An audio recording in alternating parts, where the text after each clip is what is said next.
गणेश जी की प्रियता है दुर्वा। क्या प्रियता है? दुर्वा। कितनी दुर्वा गणेश जी को समर्पित करी जाती है? मात्र 5। कितनी? आज के जमाने में लोग गट्ठा बनाकर चढ़ा दें, वो अपनी जगह पर है। 5 दुर्वा पंचम इंद्रियों को वश में करने के लिए और भगवान के 5 जो स्वरूप हैं उनको अपने भीतर उतारने के लिए 5 दुर्वा। और दुर्वा में भी 3 गांठ। जब दुर्वा समर्पित करी जाती है तो उसमें नीचे दुर्वा की डंडी पर गांठ रहती है। 3 छोटी छोटी गांठें होना चाहिए। कितनी गांठ? जो भगवान को समर्पित करी जाए। जिसके घर में संपदा की कमी पड़ती हो, बीमारियां ज्यादा फैल रही हो, बहुत कष्ट हो महाराज, बहुत ज्यादा दुखी हो महाराज, कोई काम नहीं बन रहा, बहुत तकलीफ में हो, तो शमी पत्र, शमी की पत्ती, जहां गणेश जी का स्थान है वहां पर 5 शमी पत्र 5 समर्पित करें और शंकर जी के ऊपर 3 शमी पत्र समर्पित करें। बहुत ध्यान देना, 5 शमी पत्र जहां गणेश जी का स्थान है शिवलिंग में वहां समर्पित करें, 3 शमी पत्र शिवलिंग के ऊपर समर्पित करें।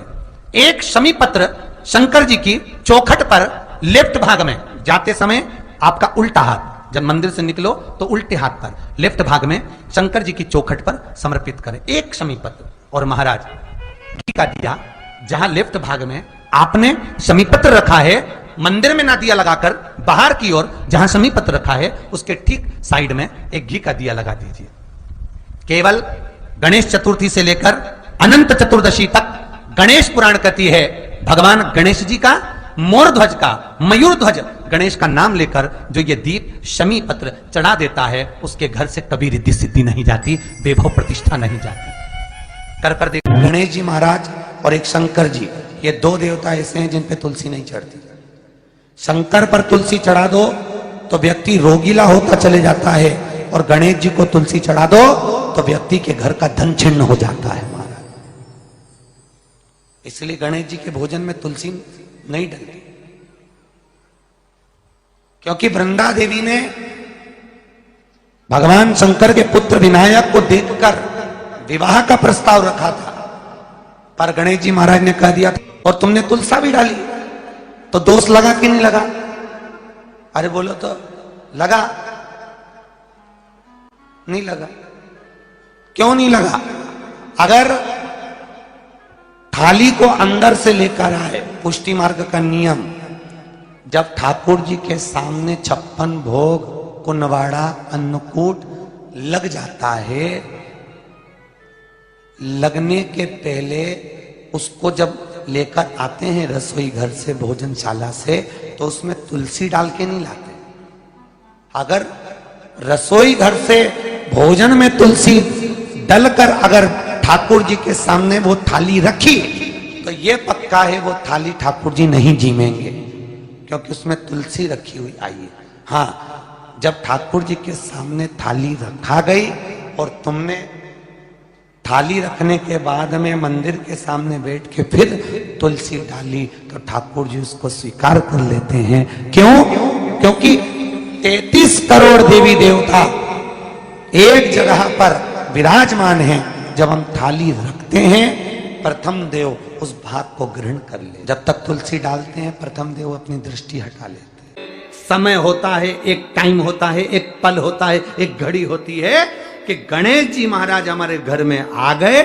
गणेश जी की सबसे पहली जो आरती हो, उस आरती के समय पर अगर धूप बत्ती जलाई जाए या गोबरी को जलाकर उसमें गूगल छोड़ी जाए और गूगल छोड़ने के बाद गणेश जी का नाम ध्रुम वर्ण कह दिया जाए तो गणेश जी को तुम्हारे घर की पूजा स्वीकार करना पड़ती है। बस वो समय हम जानते, हम तो बस उतना जानते हैं कि शिव महापुराण में लिखा और मुद्गल पुराण में लिखा, गणेश पुराण में लिखा, गणेश जी का एक नाम होता है ध्रुम वर्ण। क्या नाम है? ध्रुम वर्ण गणेश जी का एक नाम होता है। जब हम धूप जलाकर और धूप लगाने के बाद में गणेश जी की सबसे पहली आरती करने के पहले अगर हम सबसे पहली आरती गणेश जी की कर रहे हो, अपने घर में स्थापना कर रहे हो, बिठा रहे हो, और तुम चाहते हो कि गणेश जी मेरे घर में आके मेरी पूजा को स्वीकार करें और जो मांगू मेरा गणेश मुझे दे 10 दिन के अंदर, तो पहला नाम लेकर पुकार लेना ध्रुम वर्ण विनायक, बैठो, बस काम हो गया। वो फ्री होकर आता। सुंदर जोड़ी थी शंकर और पार्वती की, सही है कि गलत है? कभी नहीं झगड़ते थे, इसलिए पृथ्वी पर ना तो लक्ष्मी जी के व्रत हैं, न ब्रह्माणी के व्रत हैं, न इंद्राणी के व्रत हैं। अगर पूरी पृथ्वी पर सबसे ज्यादा व्रत किसके हैं? माता पार्वती। तीज का व्रत किसका? पार्वती का। चतुर्थी का व्रत किसका? पार्वती का। चौथ का व्रत किसका?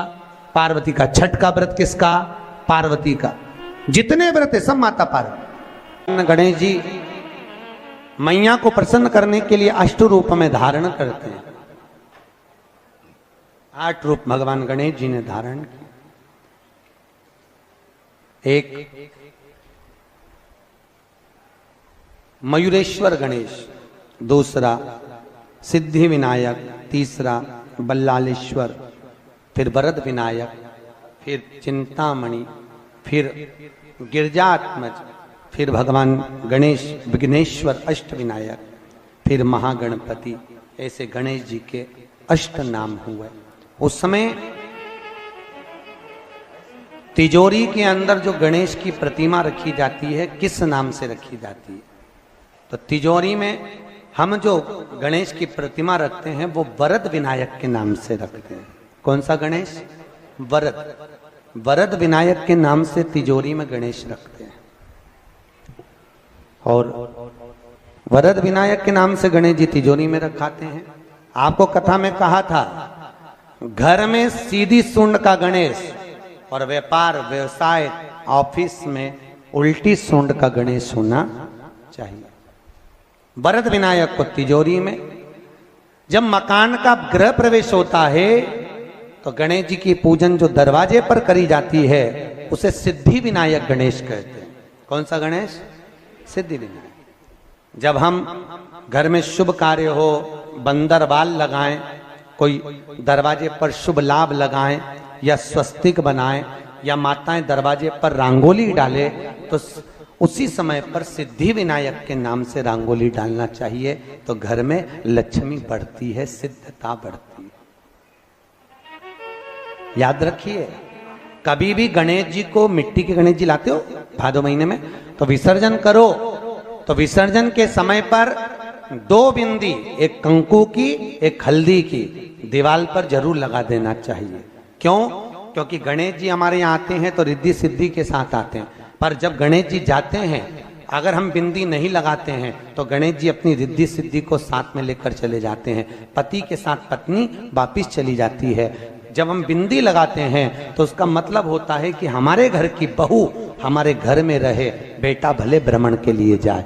तो गणेश जी जाते हैं, रिद्धि सिद्धि घर में रह जाती है। इसलिए रिद्धि सिद्धि को घर में रखने के लिए 2 बिंदी लगाना चाहिए, एक कुंकू की, एक हल्दी।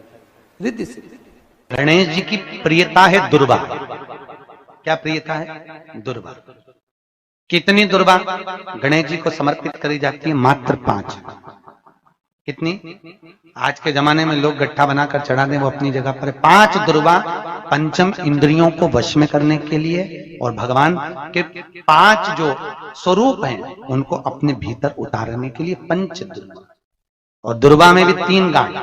जब दुर्वा समर्पित करी जाती है तो उसमें नीचे दुर्वा की डंडी पर गांठ रहती है, 3 छोटी छोटी गांठें होना चाहिए। चतुर्थी का जो व्रत करने वाली होती हैं, जो चतुर्थी का पूजन करने वाली होती हैं, उनके भीतर का एक भाव होता है कि जैसे ही शाम का समय आए चंद्रदेव का पूजन करें। चंद्र जब प्रकट हो जाए, कलश भर लिया, उसके नीचे आखा दाना रख दिया, चावल गेहूं जो भी आप रखते हो पूजन के लिए, ऊपर पात्र आदि रख दिया, जलाशय, फिर अपन ने घी का दिया लगाकर पूजन भी कर ली। तो जो चतुर्थी का पूजन करने वाली होती है, जो चतुर्थी का नियम व्रत धारण करने वाली होती है, बड़ी बड़ी चतुर्थियां करती हैं या उसका नियम धारण करती हैं, तो चतुर्थी का जो पूजन करती है वो किस चीज के लिए होता है? केवल संतान, पुत्र, परिवार, हमारा कुटुंब, हम जिस कुल में हैं, हमारा कुल वैभव की ओर बढ़े, संपदा की ओर बढ़े और उसकी आयु बढ़े, उसकी आयु बढ़े, वैभव बढ़े। बहुत ध्यान दीजिएगा महाराज, चतुर्थी की पूजन में जो आप आखा दाना रखते हो, गेहूं वगैरह कुछ भी जो रखते हो, उसकी बड़ी महत्वता होती है महाराज। यहां तक कहा गया है, चतुर्थी की कथा तो आप लोग पढ़ते होंगे, जो लोग पढ़ते हैं उनको मालूम होगा। चतुर्थी की कथा में लिखा है चौथ माता के व्रत में वर्णन किया गया है कि वो आखा दाना जो रखा जाता है, मान लो कोई जरूरी काम होता है तभी आखा दाना को रखा जाता है, संभाल के रखते हैं कि हम इस काम के लिए जा रहे हैं और हमारा ये कार्य सफल होना चाहिए। तो जिसने चतुर्थी का व्रत करा है, जिसने चंद्रदेव का पूजन करा, चतुर्थी का व्रत करा, वो गणेश जी से विनती करके वहां से 2-4 आखा दाना उठा ले, और जो व्यक्ति का काम अटक रहा है अपने ही घर का, पर दूसरे कुल को नहीं देना, अपने ही कुल के अंतर्गत जो काम अटक रहा है उसकी जेब में, उसके पल्लू में उस चीज को रख दिया जाए। तो चतुर्थी जो अगली आती है, जैसे आप महीने की करते हो तो महीने की, और आप जैसे करते हो कि 4 अलग बड़ी बड़ी चतुर्थी करते हो तो उसके अनुसार आपका कार्य सिद्ध होता ही है। उस आखे दाने का इतना महत्व होता है क्योंकि चतुर्थी का व्रत करने वाली माता जब व्रत करती है तो स्वयं चतुर्थी की कथा में लिखा हुआ है कि पार्वती जी गणेश जी से चतुर्थी की कथा बचवाती। चतुर्थी की कथा बाची किसने थी? स्वयं गणेश जी महाराज ने। और सुनी किसने थी? माता पार्वती। बाचने वाले गणेश जी थे, सुनने वाली माता पार्वती। तो चतुर्थी की कथा जब होती है तो उसको स्वयं गणेश जी बाच रहे हैं। तो व्रत कौन सुन रही है? माता पार्वती। और आपने जो आखा दाना लिया वो गणेश जी के भाव से लिया, गणेश जी से निवेदन करके, विनय करके, प्रार्थना कर उसको प्राप्त किया। जितने आस्था चैनल पर कथा सुन रहे हो, जितने फेसबुक और यूट्यूब पर सुन रहे हो, और जितने इस छत्तीसगढ़ की पावन धरा पर बैठकर सुन रहे हो, बहुत सावधानी से सुनना। एक छोटा सा कपूर का टुकड़ा जब आरती में जलाया जाता है तो ये कपूर क्यों जलाते हैं? इस कपूर का महत्व क्या है? इस कपूर का कारण क्या है? ये कपूर है कौन जिसको हम आरती में जला?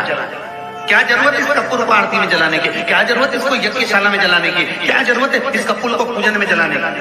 स्वयं गुरु बाबा कहते हैं यदि कोई आरती में, पूजन में, घर में एक कपूर का टुकड़ा आरती के बाद में जब समर्पित करेगा तो उसको अश्वमेध यज्ञ का पुण्य प्राप्त हो जाएगा। अश्वमेध यज्ञ के पुण्य को पाने के लिए कपूर का टुकड़ा आज भी आरती में जलाया जाएगा। एक कपूर का टुकड़ा सुखा, इसीलिए हमारे यहाँ शास्त्र कहता है महाराज, जब आपको घर में अगर ऐसा लगने लगे कि 15 दिन से बहुत बेचैनी है, बहुत दुख तकलीफ लग रही है, कोई ना कोई बीमार पड़ रहा है, कुछ ना कुछ तकलीफें लग रही है, तो एक पीपल का पत्ता ले लो, उसके ऊपर एक कपूर का टुकड़ा ले लो, सारे घर में घुमाकर उसको दरवाजे के बीच मध्य में जलाकर रख दीजिए। थोड़ी सी जला 20 से 25 मिनट के अंदर मकान में एनर्जी वापिस आ जाएगी, उस भवन में एनर्जी वापिस हो जाएगी। 20 से 25 मिनट के अंदर एनर्जी वापस। लग रहा है कि यहाँ नेगेटिव है तो उसको पॉजिटिव बनाया जा सकता है। रात को 12 बजे शंकर जी के मंदिर में शिवलिंग पर चढ़ी हुई बेलपत्री को उठाकर शंकर मंदिर का शिखर देखकर चबा चबा कर खा लीजिए। आपके पांव के घुटने बदलने की जरूरत नहीं पड़ेगी, ऑपरेशन की जरूरत नहीं। पेटता अलमस्तता। इस संवाद के अंतर्गत ये जो संवाद आया है श्री गणेश जी महाराज ने श्री शैलम पर, कार्तिकेय महाराज की पावन धरा पर, मल्लिकार्जुन की पावन धरा पर, श्री शैलम में 3 प्रश्न श्री गणेश जी महाराज ने करे, और वो गणेश जी के 3 प्रश्न आपको भी ज्ञात होना चाहिए। पहला प्रश्न गणेश जी महाराज ने अपनी माता से कहा, माँ, मृत्यु लोक के अंतर्गत इस भूमि पर जन्म लेने के बाद में अगर व्यक्ति को वृद्ध अवस्था का सामना ना करना पड़े तो उसके लिए क्या करना चाहिए? सुन लेना जवान भाई, जितने भी बेटा बेटी बैठे हैं और जितने आस्था चैनल पर, फेसबुक, यूट्यूब पर सुन रहे हैं, बड़े ध्यान से सुन लेना कि मान लो कि हमें वृद्ध अवस्था देखना ही ना पड़े, उसके लिए क्या करना पड़े? तो कहा उसका एक ही साधन, राम राम रटते रहो जब तक घट में प्राण, कब हो तो दीन दयाल के भनक पड़ेगा। महाराज, एक कर्म करते रहो, तुम्हारा कर्म जरूर करो, काम करते करते करते करते करते करते भी भगवत स्मरण करते। धर्म और कर्म, इन दोनों में अंतर क्या है? बोलो जल्दी जल्दी बोलिए। धर्म और कर्म में अंतर क्या है? धर्म अष्टविनायक में एक विनायक, सबसे प्रबल विनायक, अष्टविनायक में सबसे प्रबल।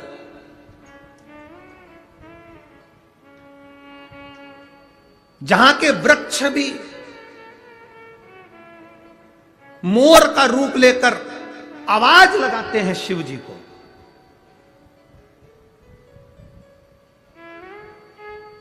जहां की नदी